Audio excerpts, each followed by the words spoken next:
Hello students, जैसा कि हम लोग पाइथन लैंग्वेज में पढ़ रहे थे उसमें मोड ऑफ पाइथन की बात थी।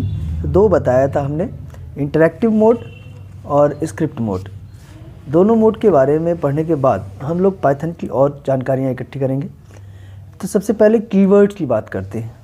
Python has a set of keywords that are reserve words. Python reserve word रखता है, कुछ शब्द की मीनिंग अपने लिए रखता है, उसको रिजर्व रखता है। जिस चीज़ के लिए बने उसी चीज़ के लिए यूज़ करते हैं, किसी और चीज़ के लिए यूज़ नहीं करते। इसको रिजर्व वर्ड भी कहते हैं, कीवर्ड्स भी कहते हैं। And can not be used as variable names, function names और एनी अदर आइडेंटिफायर्स। किसी भी चीज़ का नाम नहीं रखते हैं, चाहे वेरिएबल हो, चाहे फंक्शन हो, या कोई भी आइडेंटिफायर हो, किसी चीज़ के नाम के लिए इसका यूज नहीं करते रिजर्व वर्ड का। कुछ एग्जाम्पल दिए हुए हैं रिजर्व वर्ड के, एंड, फॉर, इज़, नॉट, और, इम्पोर्ट, फाइनली, एल्स, ब्रेक, तमाम ऐसे एग्जाम्पल हैं जो कि आपके बुक में और भी ज़्यादा दिए हैं। उसके बाद आती है कीवर्ड के बाद वेरिएबल्स की बात, कि पाइथन में वेरिएबल्स क्या होते हैं। If you want to store something for future use, what will you need, कि आपको क्या आवश्यकता होगी, किस चीज़ की आवश्यकता होगी जब फ्यूचर में कोई चीज़ इस्तेमाल करना है, उसको स्टोर करना है। तो well, you will need a container और a box to store the things. किसी भी चीज़ को स्टोर करने के लिए बॉक्स या कंटेनर की आवश्यकता पड़ती है। Similarly, when you are working with value in Python, you need some storage for holding the value for later use. इसी तरह से आप पाइथन में जब काम करते हैं तो कोई वैल्यू स्टोर करनी पड़ती है,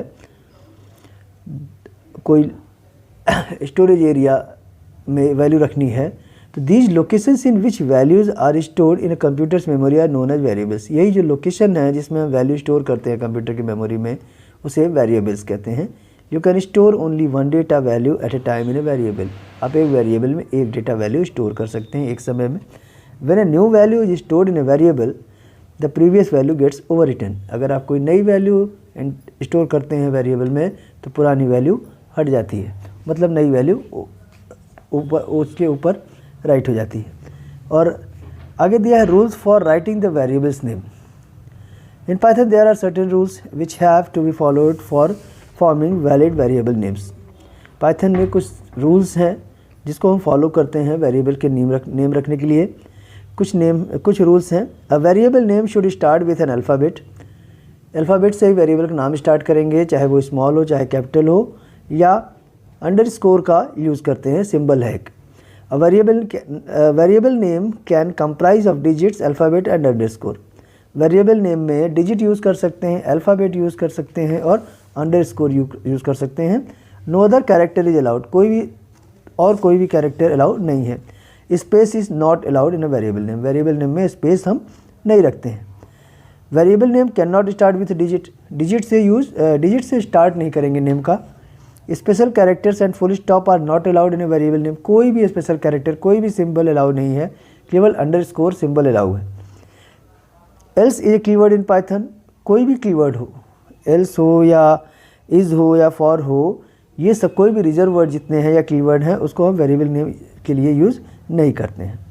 फिर बात आती है डेटा टाइप्स की। डेटा टाइप्स, आपके कुछ इंपॉर्टेंट डेटा टाइप हैं। सबसे पहला है numeric. This data type is use to hold numerical values. जो न्यूमेरिक डेटा टाइप होते हैं वो अपने में न्यूमेरिकल वैल्यू स्टोर करते हैं, कोई भी इंटीजर नंबर हो या फ्लोट नंबर हो। अब integer means it store value,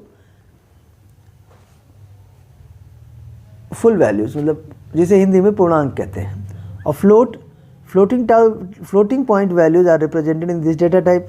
float में फ्लोटिंग पॉइंट वैल्यू होती है, जिसमें ऐसे नंबर जिसमें फ्रैक्शनल पार्ट भी होते हैं। मतलब इंटीजर नंबर में डेसिमल पॉइंट का यूज़ नहीं होता है। जो नंबर्स में वो इंटीजर है और जिसमें डेसिमल पॉइंट लगा होता है वो फ्लोट है। उसके बाद आती है बूलियन। इसको बूल कहते हैं। इसमें it shows the logical value in the form of the true and false. ये ऐसी वैल्यू स्टोर करती है जिसके आंसर ट्रू या फॉल्स में आते हैं। उसके बाद एक और है स्ट्रिंग, STR है। String of character enclosed with in single inverted comma और डबल इन्वर्टेड कॉमा। ऐसे जो भी वैल्यू होती है जो सिंगल इन्वर्टेड कॉमा में हो या डबल इन्वर्टेड कॉमा में हो, चाहे जितने लेटर्स हों, जितने कैरेक्टर्स हों, सबको हम स्ट्रिंग वैल्यू कहते हैं। इसके बाद ऑपरेटर्स की बात आती है। इसमें एक ऑपरेटर दिया हुआ है आपका असाइनमेंट ऑपरेटर, जो इक्वल साइन यूज़ करते हैं वो आपका असाइनमेंट ऑपरेटर होता है। Using the assignment operator you can assign the value to the variable. Assignment operator का यूज़ करके हम कोई भी वैल्यू किसी वेरिएबल को असाइन कर सकते हैं। Like x is equal to 20, तो इसमें x आपका वेरिएबल है, इक्वल साइन लगा है, असाइनमेंट ऑपरेटर है, 20 इसकी वैल्यू हो गई। फिर आगे एक चीज़ और नोट करने वाली है कि Python is a case sensitive programming language. Python एक केस सेंसिटिव लैंग्वेज है, that is it differentiate between capital and small letter. ये कैपिटल लेटर और स्मॉल लेटर में अंतर समझता है, दोनों एक जैसा ये नहीं समझता है। तो अपर केस को हम कैपिटल लेटर कहते हैं, लोअर केस को स्मॉल लेटर कहते हैं, तो दोनों में डिफरेंस करता है। अब आती है जिसमें स्टेटमेंट या फंक्शन की बात करें तो एक आता है print function. The print function is used for displaying the output of any command on the screen. Print function की सहायता से हम मॉनिटर पे कुछ भी प्रिंट करना होता है कर सकते हैं। प्रिंट के साथ हम वेरिएबल की वैल्यू भी प्रिंट कर सकते हैं, कोई भी स्ट्रिंग भी प्रिंट कर सकते हैं, और एक साथ एक ही प्रिंट फंक्शन में हम कई चीज़ें प्रिंट कर सकती हैं, और उसके लिए सेपरेटर यूज़ करते हैं। सबसे पहले कॉमा सेपरेटर आता है। कोई भी चीज़ें हम 2-3 चीज़ एक साथ प्रिंट फंक्शन में अगर हम देते हैं तो हर चीज़ को हम कॉमा से अलग अलग कर देते हैं। और सेपरेटर के रूप में टैब स्पेस भी यूज़ होता है। टैब स्पेस से यूज़ करने से अगर हम कॉमा यूज़ करते हैं तो एक एक ब्लैंक स्पेस छोड़ता है प्रिंट करते समय, और अगर हम टैब स्पेस यूज़ करते हैं तो वो 5 कॉलम की जगह छोड़ता है। और एक और है सेपरेटर में न्यू लाइन कैरेक्टर \n के रूप में, अगर हम इसका यूज़ करते हैं प्रिंट फंक्शन में तो जो भी न्यू लाइन कैरेक्टर के बाद लिखा होता है प्रिंट करना होता है वो नेक्स्ट लाइन पे प्रिंट करता है। तो ये हमारा एक फंक्शन था प्रिंट, इसके पहले असाइनमेंट ऑपरेटर था। ये सब पूरा हुआ, इसके बाद नेक्स्ट चैप्टर स्टार्ट होगा, उसमें हम पाइथन के बारे में कुछ और ज़्यादा पढ़ेंगे।